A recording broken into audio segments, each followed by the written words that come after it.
Our next presentation, our last one, is Sebastian Wuerth, who's both our club president and he's the acting operations officer since Oli moved up to the state of Maine.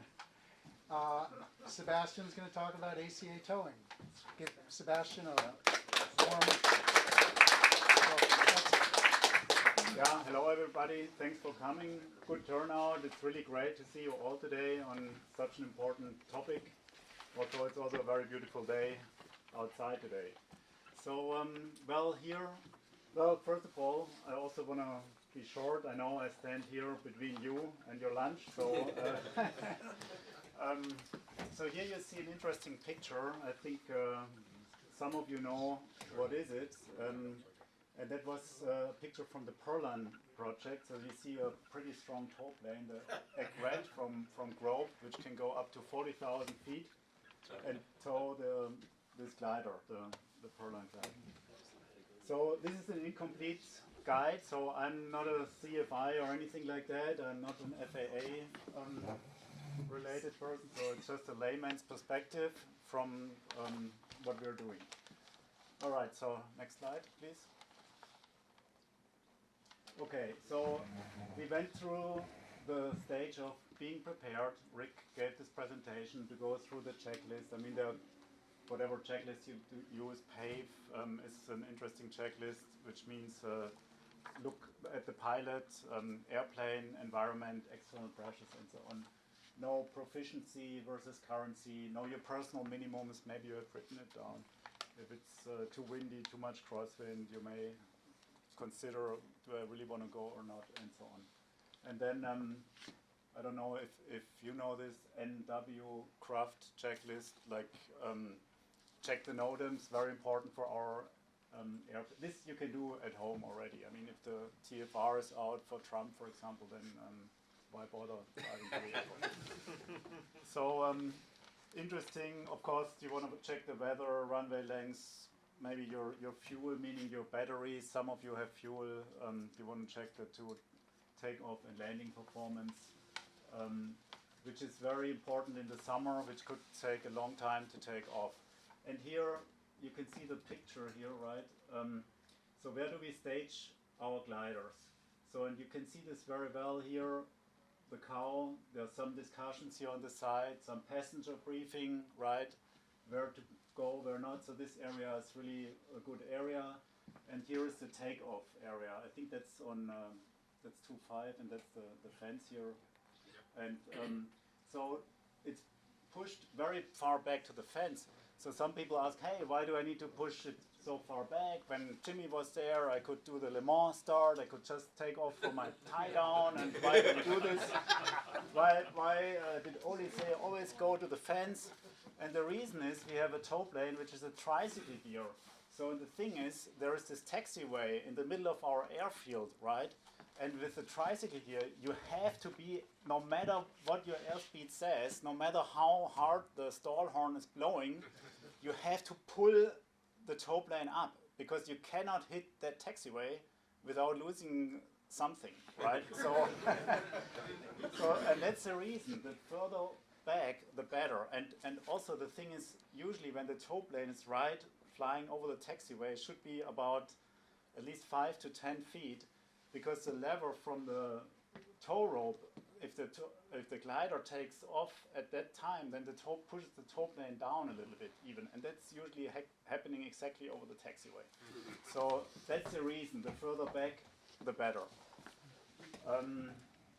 Well, keep your cockpit clean. I mean, most of you know this. After the winter, you're on a tow. It's a little bit rough. The G-forces go up and down, and all the dust from the winter, the mice or whatever you still have in the cockpit, everything flies around, and you get distracted, right? And that's a danger on tows. You don't want to get distracted. You want to be focused on the tow plane ahead of you. Want to have it inside. Well, do your checklist. We covered that already. And the maneuvering into this area. I mean, do the checklist here. Here, you should have done your pre-flight checklist already. Here, you only do your in-cockpit checklist. That's it. But no more walking around and stuff like that. And one important point, we had in Kutztown there were some accidents, right? Where exactly what you mentioned happened. The pilot was missing something, getting out of the plane, but it was already hooked up to the tow plane, right? So the tow pilot didn't know about it. He thought everything, he waited a little bit, no reaction, everything is fine. He said, okay, fine, let's go. So he took off without a pilot, right? So if you leave in this situation, so if it's already hooked up, right, and you have the urge, or for whatever reason, release the cable first, right? Use common sense, basically, right? Next slide. Okay, so here, canopy is closed, in-cockpit checklist, check once again, canopy closed and dive brakes. Those are the two things that really can kill you. Do a takeoff briefing, was mentioned before, know what you're doing. Also, what's happening if the tow plane loses power? And this happened to me in Woodsboro like 2 years ago. I took the first flight after the winter. Was towing, and he aborted. So we got rolling. I was already in the air, and then he aborted the takeoff. And it was the first flight. I'm like, oh my God, what's happening now? and the thing is, I mean, Woodsboro has a big runway, so there are no runway lights or anything like that. So the deal is that the glider has to go to the right. But I mean, of course, you need to look if there's something, you may not be able to go to the right. In Blairstown, it may be different, that you would cut into the asphalt runway, and that may not be the best choice if somebody's taking off or landing. So you need to know where to go. And the glider is very fast at that point. I mean, the tow plane usually has better brakes than our gliders. And there is the danger that you then hit the tow plane in such an aborted takeoff. So that is something to think about. Doesn't happen often, but it's happened to me, right? And right after the winter. So, yeah. All right. So you're here. You're inside. Now you can give the wing runner the signal. I mean, we don't have like a written down procedure at this point that you have to call via radio or something like that. But you can give the signal, the wing runner is here, or somebody's there, can hook you up. And yeah. And also very important, let the tow pilot know. I mean, Tommy knows most of you already, but and usually everybody does the same thing. Usually people take 3,000 foot tows all the time, others too. So everybody has a certain habit, and I think Tommy knows about that. But if not, it's always good to know, because we have to take track of everybody, the name, aircraft type, is 120. I mean, usually tow pilot can see all that, but sometimes it's hard to see, right? If it's an angle where it's not so easy to look outside. So, and for also the requested altitude. So the tow pilot knows, okay, 2,500 feet to the ridge. That really helps, because otherwise, in tow with radio, there can be some confusion. So it's better to clarify this beforehand. Okay, next. Okay, so now you're ready. I mean, this picture is an old picture. There was still the tree here, so with the shade and everything, that's all gone. So, yeah, so you give the signal to the wing runner, pick up slack. Usually the wing runner does it without signal already, because as common sense sees what's going on. Then, but that's very important, the wing runner sometimes picks up the wing, although you may not be ready, right? So, and here that communication needs to be very clear. So if you have thumbs up, wing runner, you waggle with the rudder, some people do that, and then ready to go, and wing runner does his signals. I mean, everybody can go to the SSA website and do the wing runner course and knows the specifics about those signals. The tow pilot will also check if everything is okay. So if the tow pilot gets a signal, hey, let's go ahead, the tow pilot will check. And if there is a plane in downwind, it's not really such a big concern, because if a glider is in downwind, it really takes a long time to get around the course. Even if a glider is spotted on base, there's still enough time to go. But what's really dangerous is if the tow pilot just pushed in the throttle, and then an unannounced glider lands and pulls in front of the tow plane to the left to the tie down area. This is the most dangerous situation, and I had this once where I looked to the right and I saw, I think it was the 222 from Jersey Ridge came right. I'm like, oh, thanks God that I looked to the right, because I had no idea that this glider was coming. So that's really the glider. Interesting enough, the glider pilots are the most dangerous ones. If a power plane lands on the asphalt, doesn't matter for the take. It's not really the best, but it's not really a big concern either, because they land on their asphalt. But the glider lands right on the grass strip and then usually makes a left in front of everybody. So that's something to consider. Yeah. Wing down until the slack in the rope is taken up? Is that the procedure? I see variation. Is that the procedure? Wing Yeah. down until the slack in Right. the rope is So up? you make this. And Wing down or wing up to take up slack? Wing down. Should be wing down Wing until the down. slack is out, and you get the signal from the pilot in command. It's gotta be one or the other. Because Can I make a comment Because- about that? when that happens, That is something that I've only ever seen at Blairstown. Correct. And I'll tell you why it happened at Blairstown and why we shouldn't do it anymore. Jimmy bought a thing for the tow plane where the tow rope was on a reel inside the tow plane. They had a habit of taking off with rope still on the reel. So it would unwind and bang, it would hit at the end. So Jimmy came up with the idea, put a red mark on a rope. We kept the wing down, slack out till the wing runners saw the red mark. Then we knew the rope was all the way extended out of the plane. Then you raise the wing. Every other place I've ever heard of, you raise the wing when the pilot's ready. Then you take out the slack. but I guess it depends on the pilot. I'm not ready until I see that the slack is out of the line. No, it's not your Yeah. job. No. That's not your job as the glider pilot. Really? No, the wing runner is actually in control of the situation.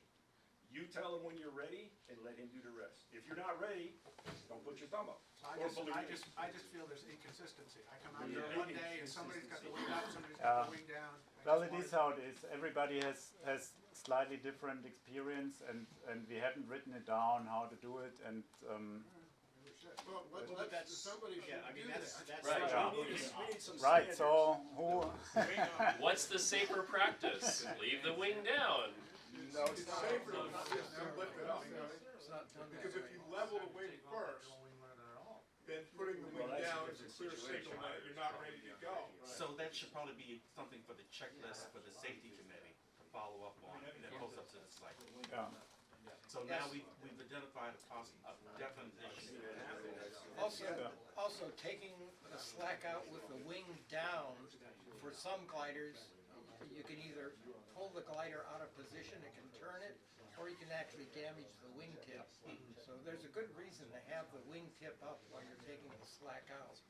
And that's done everywhere else. I've never seen any place that takes the slack out with the wing down.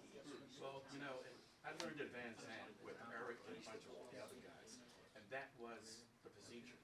And if they had lifted the wing, Never seen it I've always anywhere given the else. thumbs down. I No need that wing down. contest, no other airport. I'm telling you that system was invented by Jimmy because of that reel in the tow plane. Okay? We don't use the reel in the tow plane anymore, and for some crazy reason, that system stuck at Blairstown. It makes no sense to me. I agree. Anyone opposed to getting rid of it? Well, I mean, I as a tow pilot, I can say I look for this. What's very good is the ball. If it, sometimes we have it, I think on some tow ropes we don't.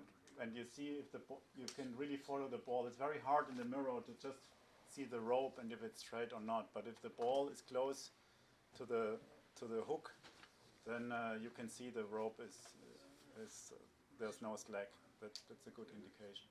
I'd also like to see a written communication protocol for the wing runner and or pilot radio communication to the tow pilot, because I think one day I used ACA Tow Pilot, take up slack or something, but the protocol that day happened to be use the tow pilots by name.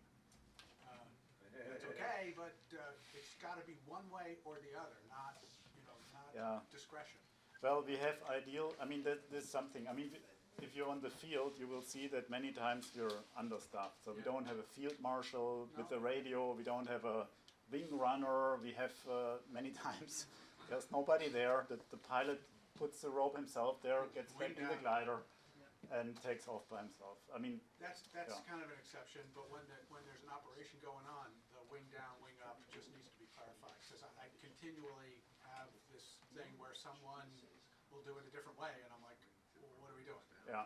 I mean, what you can also see is like if somebody else is landing, the wing runner puts the wing down, right? And the tow pilot thinks, oh, let's go ahead, right? So it's a very stupid situation. But there was another question. I was just going to say, in the UK, we don't accept the cable until we're ready to go. And when we accept the cable, we are ready to go. And then, like somebody said already, it's up to the wing runner then to do their thing.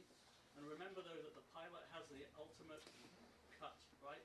You just pull the button, right? If there's something happens, pull the button. And if somebody lowers the wing on me because we've interrupted the launch, I'll pull the button. I won't sit there with the wing down because that's going to be dangerous then. If the tow pilot lurches forward, the wing runner's going to get hurt and I'm going to end up getting grounded. So that's just the way, the way I'm used to doing it. What I personally... Wing level, I'm ready to go. Wing on the floor, nothing's happening. Yeah. What I think was when Rick was towing in the car behind me, I think it was very good your radio comment. I like that. I mean, you were two people, you were the instructor, you gave clear instructions, okay, pick up slack, tow plane stop, ready, glider ready. So that's very clear. But of course not everybody uses the radio, not everybody wants to make the radio call, and so on. So we need to clarify this. Okay, so the tow pilot, however, will always make a radio call when he takes off. He will always say, Blairstown traffic, tow plane, glider and tow, ready for takeoff, 25 on the grass, something like that. So if you have a radio, you can hear this, and if you're not ready anymore for some reason, then just release or say something, release, basically. Okay, so we had covered this dangerous situation with the glider landing right next to the tow plane and the glider in tow. And the other dangerous situation is if somebody lands opposite, right, on 7. That's all, and this happens many times on low wind situations or shifting winds. So power plane, glider lands unannounced right into the way you want to take off. I mean, so keep your eyes open, right? Next slide. All right, so now we're in the air. I mean, it's good if you would have given the tow pilot a briefing beforehand. If you try to do any things, I don't know, try the limitation of the glider or whatever you have in mind, let the tow pilot know ahead of time if you have special plans. And look out for traffic. The tow pilot doesn't see everything, right? I mean, we're all only human beings. We have two eyes. We only see so much. Yes, fly behind the tow plane, but look left and right. Maybe some other traffic is coming that the tow pilot hasn't seen. And Blairstown is a really, really busy airport. There are many people fly around, many students. There is Orlandi Flight Center. There are solo students in power planes. There is a Piper Seneca that flies frequently there with 2 engines. So it's really busy. So keep your eyes outside. Yeah, know what you're doing. I mean, that's clear. High tow, low tow. Don't, know your stuff basically. And one thing I want to mention, and there was, I think Cookie mentioned this on RAS. There was this accident with release in a turn, right? So I will come to that in a minute. But it's better. That was the cause of that accident, even though they alluded to that. That accident was, everybody was screwed up. Right, but it could happen anytime again. It's just not good to release in it. It's just better in. Why is it not good to release in a turn? I will explain in a second. Okay. All right, next. Good. So first, let's talk about the correct release. So now we finished our tow, we have reached our altitude. So what do? You release and go to the right. Always go to the right as a glider pilot. Tow pilot goes to the left. I have to think before the situation. I always, okay, now we're coming to the altitude. I always have to think to myself to plan this in my head ahead and not just wait until it's happening. Okay, I have to go as a tow pilot to the left. So then see and avoid principle. It's very hard for the tow pilot to find the glider. Because usually we tow to the ridge. There are a couple of other gliders already. As a tow pilot, you have to avoid them. And then to find exactly the glider that just released, it's not easy. It's not an easy job really. And because you turn, you have to adjust your prop, you have to get your speeds done, you have to look inside the cockpit for a couple of seconds, and then I think it's better for the glider pilot just look out for a tow plane, fly away. Then the other thing, okay, can't release. I don't know, did anybody have this situation with? It's happened at Blairstown. Yeah. But with our old B4, it was fairly common. Okay, There so was a rivet put in the. have a plan. I mean, this should be something we should clarify too. What do we want to do? Do we fly back to the field or do we want to break off the rope? I mean, those are the two options. Has anyone ever landed on top? We don't generally practice that in the States, but other countries do.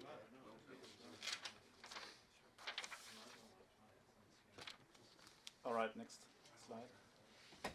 So here I want to talk about an accident that happened recently. I think last year or 1.5 years ago was discussed on RAS, on the Google groups, right? So the situation was as follows: a tow plane glider in tow, and they said they wanted to fly turns, right? That was their agreement. So tow pilot makes the first turn, makes the second turn, glider pilot releases, right? So now the tow plane is in a right turn, but after release the tow plane should make a left turn, but he didn't do it because he knew the glider was somewhere here, right? So then he flies along, glider doesn't fly to the right either because he knows there is somewhere the tow plane, but they didn't see each other. So that's why glider flies straight, tow plane says, well, now at some point I need to go back, I need to make my left turn, and essentially he makes a left turn further back and hits the tail of the glider, right? Very stupid accident. I mean, not sure they didn't see each other. But that's why I'd say it's better to make a release during straight flight and not in a turn. And then this problem cannot even occur. Yeah. The turn had nothing to do with it, being in a turn on tow. If, I flew behind Moose for years and years and years. We'd be in a right turn, maybe even in a thermal. I release, he turns left, and I continue right. In a left turn, I release and go right, he continues left. There's no reason to crash into each other like that crazy thing. Also, what were they both doing at the same altitude? The glider should do a gently climbing right turn, and the tow plane should descend immediately. Also, you guys were talking about the tow plane looking for the glider. If you're in a tow plane, don't worry about the glider. Worry about yourself. If the glider does what he's supposed to and you descend, you're not going to run into each other. When I'm in the glider, I watch the tow plane go away, okay? But if you're in a high-wing tow plane, you're not going to see the glider. But I don't see the need for the tow pilot to be watching the glider he just released. And just one more thing that I see people do in a glider is they make a wild, steep, big, crazy right turn, sometimes 180 degrees. You only have to turn 20 degrees off course. Real gentle and put separation between the planes. So I don't see what's wrong with releasing in a turn unless somebody has a... Well, they have agreed that they do this kind of turns. Anyway, so bottom line is look out, look know where the tow plane is and keep your eyes open. Look outside of the cockpit, right? That's the message. Apparently, this has happened I mean, it's a fact that this has happened. So just take the lesson. Look outside. Yeah. What about releasing early to catch a thermal? I don't know how standard practice that is, but it has been described to me. You hit a thermal at 2,500 feet. Sure. Why climb out to 3,000 and leave it behind? Yeah, you can do that. Yeah.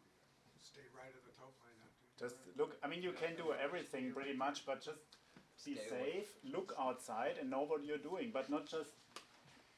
Apparently nobody looked. Yeah. Well, but also the tow pilot must have descended. If he'd maintained altitude, He didn't descend in that picture. They didn't The even other know they thing, were released, I think. Sebastian, I believe, if I read that correctly, the glider pilot did the so-called soft release. So the tow pilot didn't even know that they had released. If, like Bob said, if you're gonna release early in a thermal with normal tension on the rope, the tow pilot shouldn't notice the release. If you do this soft release kind of thing, then you could fool him like we used to do to Jimmy's dad. We try to fool him and he would keep towing and we'd be. Yeah, and then of course if you have a radio, you can say, tow pilot glider off. Yeah, well, it's always good. I mean, the tow plane will notice once the cow is off tow, right? Because there's so much drag. But other gliders may not be so obvious. And in the mirror, it's hard if you're unsure as a tow pilot. It's not so hard. It's very hard to see sometimes on the mirrors there is a glider behind you. So, yeah. So if you give a radio call, okay, released. That's fine. That's very good, actually. All right, then before everybody falls asleep, tow plane waggles with the rudder. So, what do I do as a glider pilot? spoilers. The spoilers are out. You're on the ground. Well, on tow. Yeah. All right. Something Right is wrong answer with was the given glider. here. Yeah. 100 points. What was the answer? Something wrong with the glider. Yeah. Spoilers usually. Check your dog rig.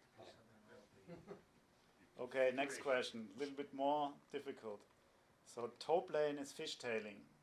During tow, you're about at release at the agreed release altitude. Can't release, right? Tow plane can't release. But he wouldn't do that out of thin air.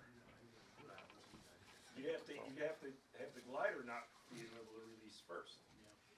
That's why it's a hard question. It's That's a hard. 200 It's just points. it's a quiz question. All right. Context. So next, that's an easier one. Everybody should know that. Tow plane is rocking the wings. Get What? off tow. Right. Release immediately. Yeah. One point for the tow pilots that are in here, make sure you rock your wings. So I had one of the guys in the Pawnee, it looked like he just hit a thermal. It was just like a little, and then he dove. And I was like, oh shit, where'd he go? And I pulled. It was not a substantial rock of the wings. I just thought he hit a little bit of turbulence.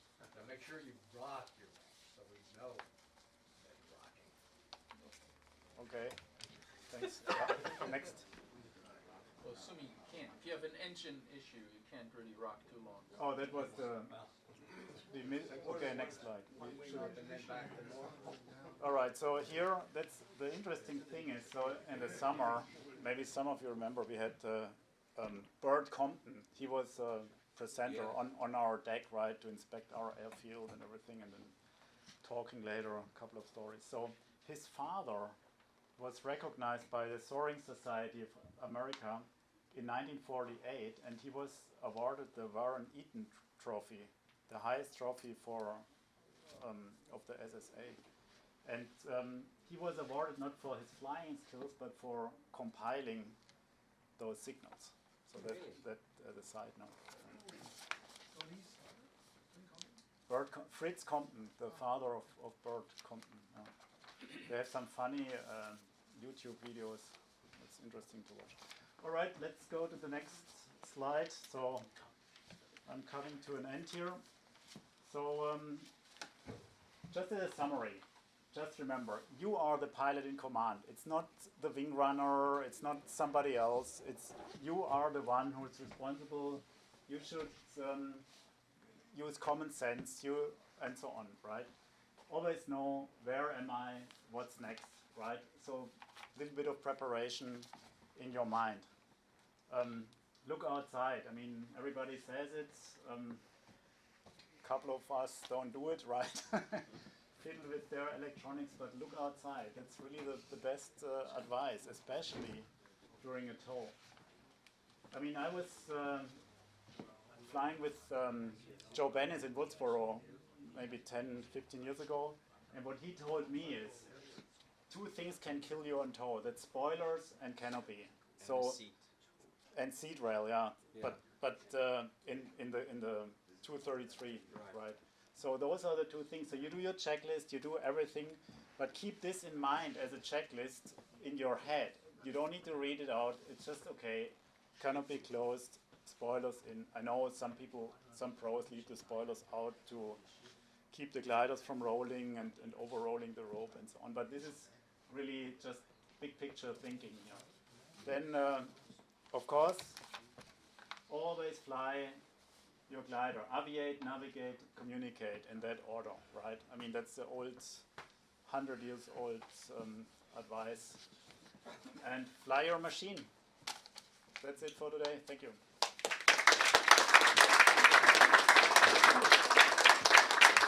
Any questions for Sebastian? Do we have questions about towing? So I was taught by Jimmy to, when you're on tow, to be a little bit to the left because of the key, whatever it is with the drum. But I'm told now with our tow plane to stay behind the tow plane. So that's what we're supposed to do, right? I don't know. I mean, if you're a little bit to the left, I don't know, Tommy, do you want to say something about it? Bill, toe pilots. The reason you stay to the left is to try to minimize Hey, the guys. amount of right rudder. They say they hold a lot of right rudder. So if you go to the left slightly, not crazy, you can alleviate some of that pressure. But most airplanes in a climb need right rudder. So you can, a lot of right rudder because Still do the same thing. Stay to I the would left fly a little about bit. halfway out the left wing. Any other questions? I have a statement. Yes. So I had a surprise tow last year with a club plane. Right before the tow started, a real tall guy got into the tow plane with the tow pilot, and the tow out was surprisingly anemic. I just would like, I think it's a courtesy to say, hey, look, we're going to do something that's a little different here, and we're going to instruct in the tow plane while we tow you. How was the tow? It was fine. It was a little anemic, but it worked. When we take off now at the very northeast end of the airport, it's impossible to see anyone on downwind leg until they get on short final. So we got to be very, very careful that we clear properly there, and it's a problem. So I don't know what we can do about it, but you can't see anyone in a pattern. Just be aware of that. Thank you, Sebastian. Yeah.